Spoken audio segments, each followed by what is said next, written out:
नमस्कार। आज हम इग्नू में BHDC 101 की यूनिट 3 पढ़ेंगे। यूनिट 3 में है आदिकालीन परिस्थितियों का अध्ययन। इसमें सबसे पहले आता है प्रस्तावना। अब प्रस्तावना में है हिंदी साहित्य के इतिहास का श्री गणेश जिस कालधारा से माना जाता है उसे विधिवत बहुमत के आधार पर आदिकाल नाम से जाना जाता है। इस इकाई में हम आदिकालीन साहित्य का निर्माण प्रत्यक्ष या अप्रत्यक्ष रूप से सक्रिय रहने वाली महत्वपूर्ण परिस्थितियों का अध्ययन करेंगे। आदिकाल में साहित्य का श्रृंगार भक्ति वीर तथा ऐतिहासिक लौकिक धार्मिक सामाजिक आदि कई प्रवृत्तियों एक साथ मिलती हैं। इस इकाई में आदिकाल को प्रभावित करने वाली इन्हीं राजनीतिक सामाजिक आर्थिक धार्मिक सांस्कृतिक और साहित्य परिस्थितियों का विश्लेषण किया गया है।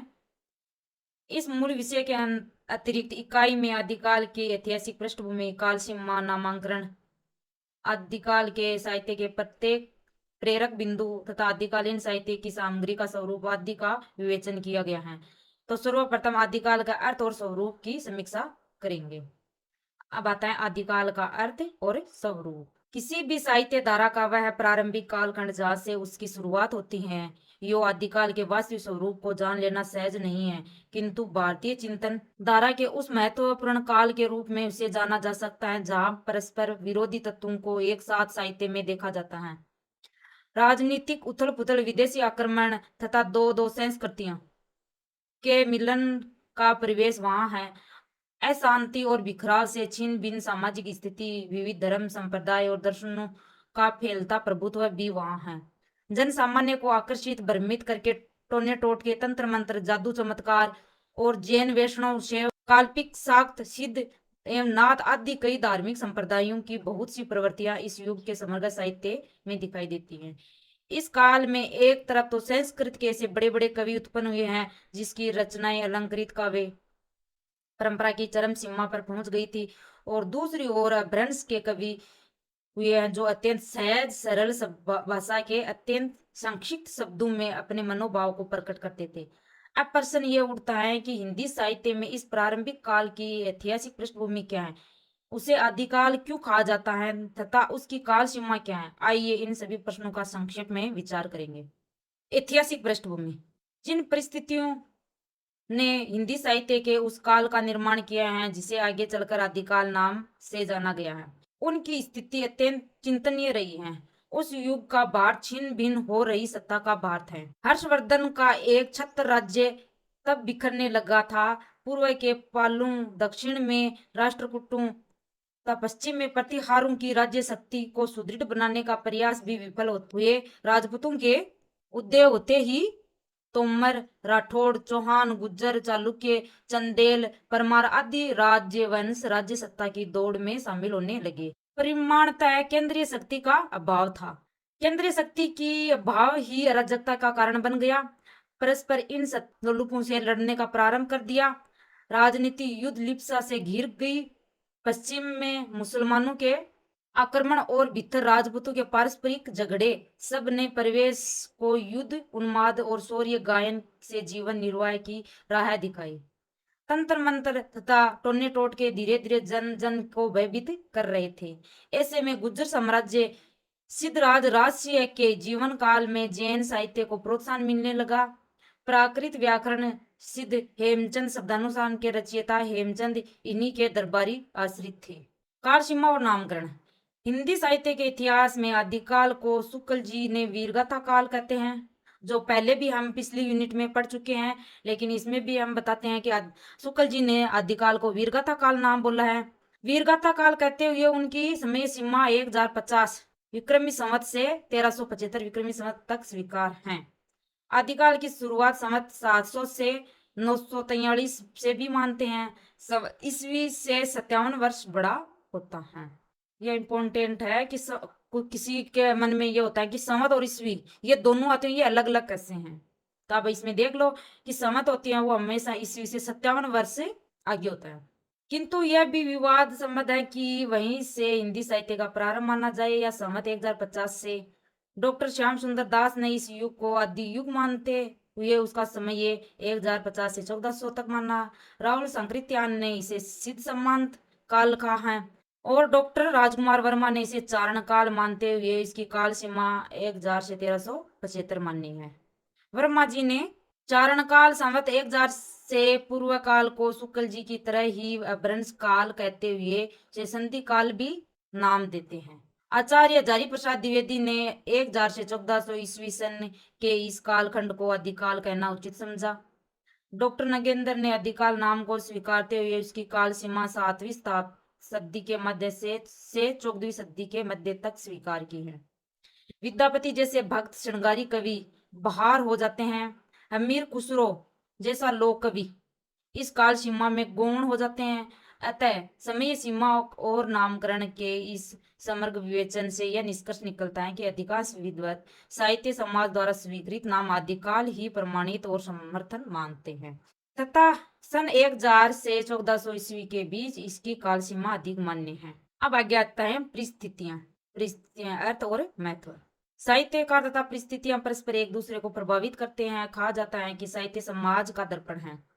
साहित्यकार जिस समाज में रहता है उसकी परंपरा, घटनाएं, स्थितियां, परिवेश और परिवर्तन उनकी मानसिकता का प्रभाव डालते हैं और उसी से उसका सृजन भी प्रभावित होता है। समाज की अनुभूतियां ही साहित्य की अभिव्यक्ति बनती हैं। इसमें कल्पना का मिश्रण अवश्य होता है किंतु वह सदैव आधारहीन नहीं होती। दूसरी तरफ यह स्थिति जनता का भी है। जन सामान्य भी समाज में घटित घटनाचक्र, स्थितियां, परिस्थितियों से प्रभावित होता है। जन सामान्य की चित्तवृत्तियां या मनोवृत्तियां भी देश की राजनीतिक, सामाजिक, धार्मिक, सांस्कृतिक और आर्थिक परिस्थितियों से परिवर्तित होती रहती हैं। आचार्य शुक्ल जी ने साहित्य का संबंध जनता की चित्तवृत्तियों से जोड़ते हुए कहा है कि जब जब जनता की चित्तवृत्तियां बदलती हैं तब तब साहित्य का स्वरूप बदलने लगता है। अब आगे आता है आदिकालीन साहित्य के प्रेरक बिंदु। हिंदी साहित्य के इतिहास में आरंभिक वर्षों के रूप में जिस समय की चर्चा की गई है उसमें मुख्यतः संस्कृत, अपभ्रंश और हिंदी भाषाओं में रचित साहित्य ही मिलता है। इसमें भी संस्कृत और अपभ्रंश भाषाओं में धार्मिक तथा लौकिक साहित्य अधिक मिलता है। हिंदी में लिखित साहित्य का स्वरूप हमें आदिकाल में देखने को मिलता है। इन भाषाओं का परस्पर एक अटूट और क्रमबद्ध संबंध भी रहा है। अपभ्रंश भाषा और साहित्य ने हिंदी के को कई तरह से प्रभावित किया है। तो संस्कृत भाषा और साहित्य, अपभ्रंश और हिंदी दोनों को हिंदी साहित्य की पृष्ठभूमि तैयार करने वाले अपभ्रंश काल में संस्कृत भाषा तथा साहित्य का अत्यंत व्यापक क्षेत्र में लेखन प्रचलन चल रहा था। अतः विषय विविधे तथा परंपरा बाहुल्य हिंदी को संस्कृत से ही मिला। साथ ही अपभ्रंश साहित्य के सिद्ध और जैन साहित्य का प्रभाव भी यहाँ अत्यंत मुखर है। इस युग का संस्कृत साहित्य अगर धर्म, अर्थ, काम, मोक्ष, नीति, दर्शन, जीवन, काव्य शास्त्र, काव्य संप्रदाय, इतिहास, पुराण, भूगोल, कथा, ज्योतिष, तंत्र, जीवनी तक काव्य एवं नाटक आदि अनेक विषयों को लेकर चिंतन मनन कर रहा था तो अपभ्रंश साहित्य केवल धार्मिक धाराओं में समेटा हुआ था। संस्कृत, अपभ्रंश तथा देसी भाषाओं के इस युग में ही हिंदी साहित्य के इतिहास का श्री गणेश हो रहा था। यही साहित्य धारा हिंदी के इस प्रारंभिक काल की प्रेरणा बन रही थी। अब आ गया था राजनीतिक परिस्थितियां।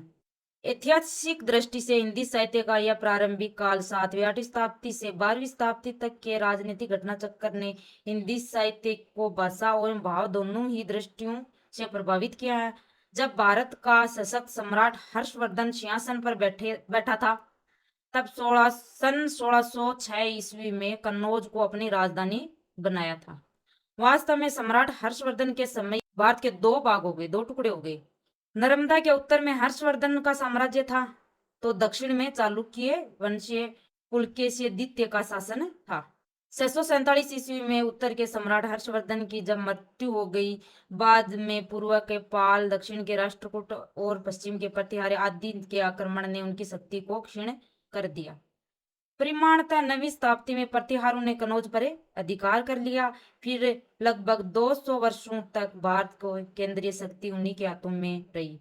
अनेक छोटे छोटे राजवंश जिसमें गुज्जर, तोमर, राठौड़, चौहान, चालुक्य, चंदेल, परमार तथा गढ़वाल आदि थे। अब देश अनेक राज्यों में बंट गया, संगठन बिखरता चला गया। हिंदी साहित्य के आदिकाल का विकास भी इसी परिवेश तथा पृष्ठभूमि में हो रहा था। 10वीं शताब्दी से 14वीं शताब्दी तक हिंदू की सत्ता समाप्त होने और मुसलमानों की सत्ता आने की यात्रा को सहज ही देखा जा सकता है।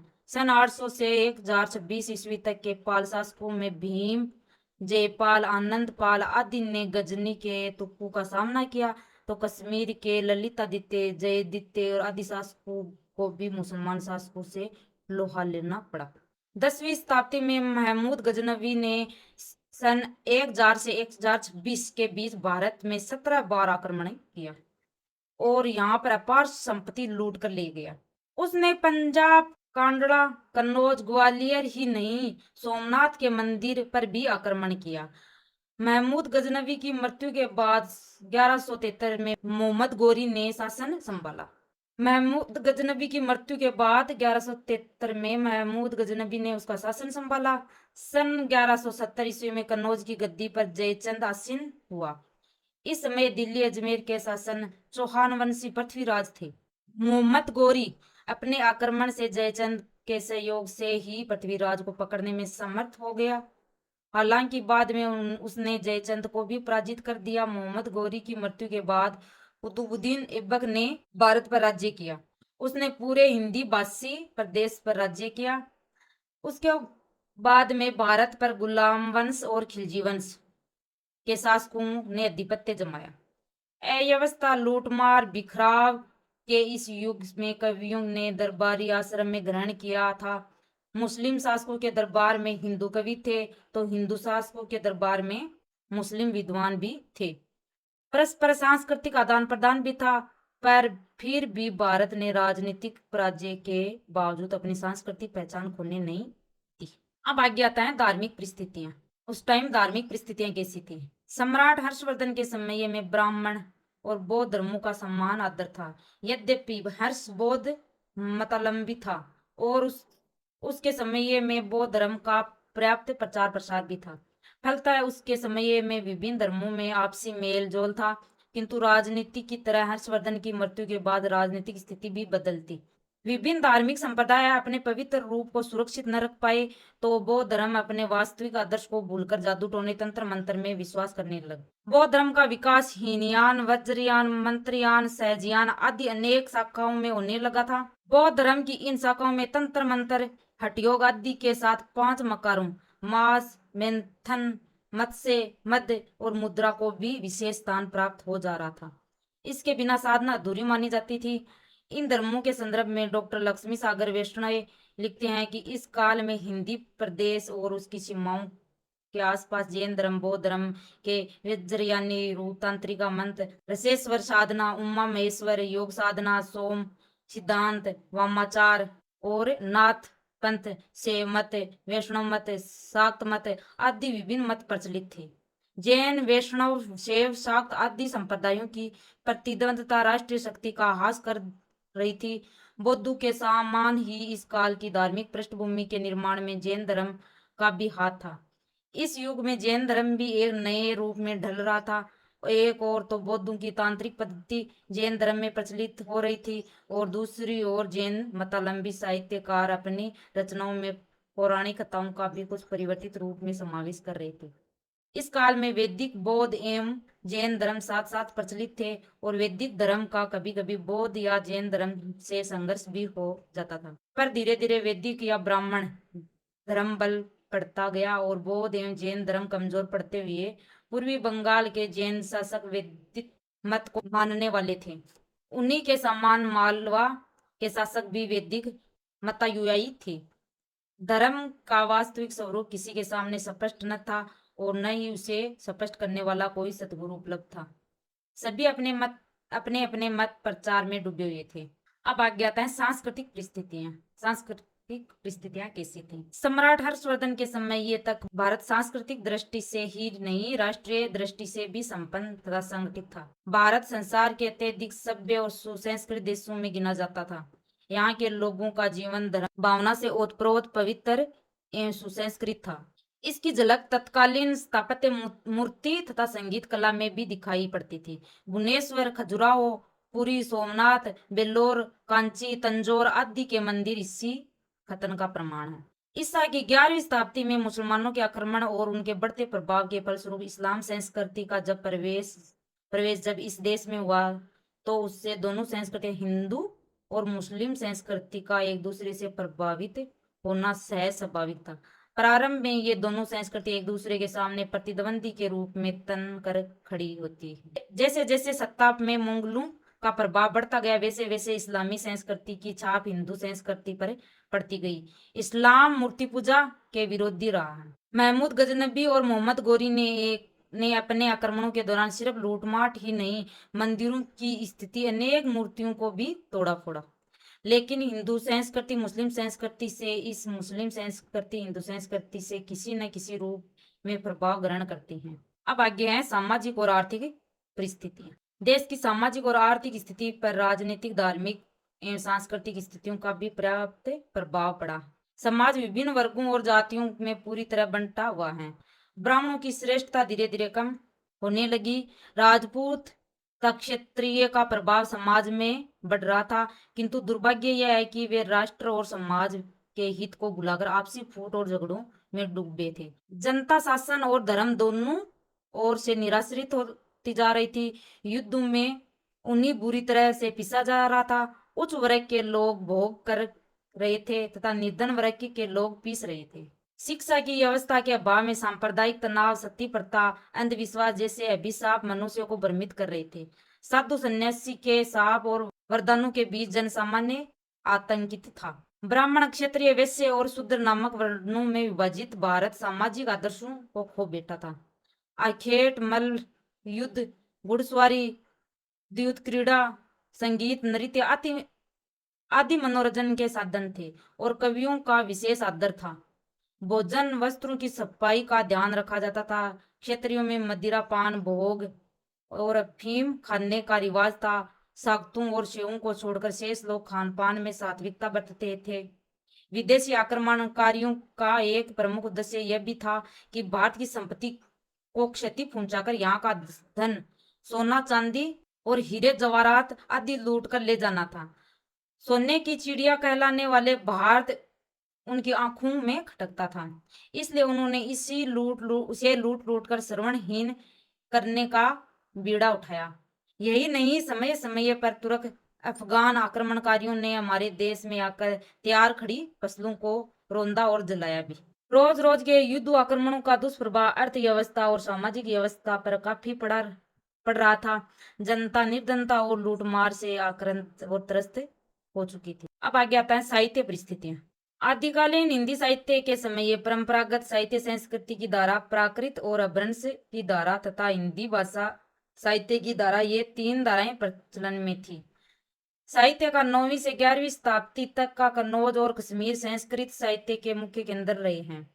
इस अवधि में संस्कृत साहित्य धारा के आनंदवर्धन, अभिनव गुप्त, कुंदक, क्षेमेंद्र, भोजदेव, मम्मट, राजशेखर तथा विश्वनाथ जैसे काव्य शास्त्री, आचार्य शंकर, कुमारिली भट्ट, भास्कर एवं रामानुज जैसे दार्शनिक मनीषी एवं भवभूति, श्री हर्ष एवं जयदेव जैसे कवि, नाटककार एक साथ देखने को मिलते हैं।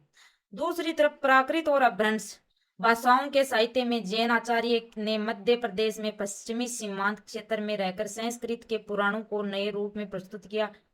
शंभु, पुष्यदंत और धनपाल जैसे जैन कवि अपनी रचनाओं को प्राकृत, अपभ्रंश और पुरानी हिंदी का मिश्रित रूप प्रस्तुत कर रहे थे। तो सैरपा, सबरपा, लुईपा, कहणपा और गोरखनाथ, गोपीचंद जैसे सिद्ध नाथ कवि अपभ्रंश के साथ लोक भाषा हिंदी की रचनाओं में प्रयुक्त कर रहे थे।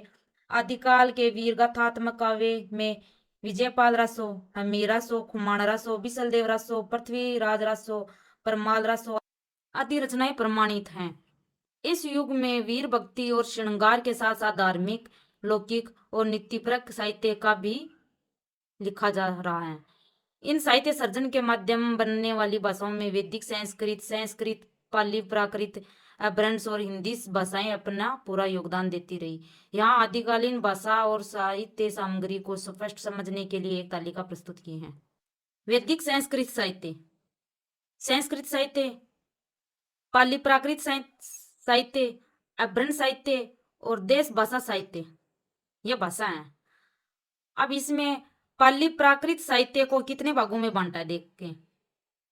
बौद्ध साहित्य, जैन साहित्य और प्रपुट साहित्य, इसको हमें 3 भागों में बांटा है। दूसरा, देश भाषा साहित्य को हम कितने भागों में बांटा है देखें। इसको भी हम 3 भागों में बांटा है। डिंगल भाषा, श्रृंगारासो या फ्रूट काव्य, इनको भी 3 भाग। अब आगे है हमें बौद्ध साहित्य। बौद्ध साहित्य को हमें 2 भागों में बांटा है, सिद्ध साहित्य और नाथ साहित्य। ये हम हिंदी साहित्य के भाषाओं को कितने भागों में बांटा गया है, इनको फिर पाली प्राकृत साहित्य को 3 भागों में बांटा गया है, फिर देश भाषा साहित्य को भी 3 भागों में बांटा गया है, फिर बौद्ध साहित्य को 2 भागों में बांटा गया है। ये यहाँ पर विस्तार से समझाया गया है। अब आगे आता है आदिकालीन साहित्य पर परिस्थितियां का प्रभाव। आदिकाल का युग राजनीतिक, धार्मिक, सांस्कृतिक, सामाजिक और आर्थिक रूप से उथल पुथल तथा बिखराव का युग था। यो भी साहित्य को तो समाज का दर्पण कहा जाता रहा है। वास्तव में समय और स्थिति ने जैसा बीज पवन किया है, परिवेश ने वैसा ही फल प्रदान किया है। साहित्यिक सामग्री और साहित्यकारों की मानसिकता की द्योतक बनी। साहित्य प्रवृत्तियां उस युग की परिस्थितियों से प्रभावित और नियंत्रित होती रही। वास्तव में शासक की रुचि, ज्ञान, मनोवृत्तियों के आधार पर अलग अलग समय में भिन्न भिन्न प्रकार के साहित्य एवं भाषा का विकास हो सका। अतः यह स्पष्ट है कि जनमानस की चित्तवृत्तियां, शासक की रुचि तथा परिवेश का रुख ही आदिकाल में भी साहित्य धारा की दिशा निर्धारित करता है। चाहे वह वीर गाथा साहित्य हो या भक्ति, नीति या प्रकृति संबंधी हो। अतः कह सकते हैं कि साहित्य और भाषा की दृष्टि से संपूर्ण हिंदी साहित्य का यह प्रारंभ काल, जिसे आदिकाल कहा गया है, इसकी भाषा एवं साहित्य पर युगीन परिवेश तथा सामाजिक परिस्थितियों का प्रभाव पड़ता रहा और उसी से वह साहित्य नियमित और नियंत्रित भी होता रहा है।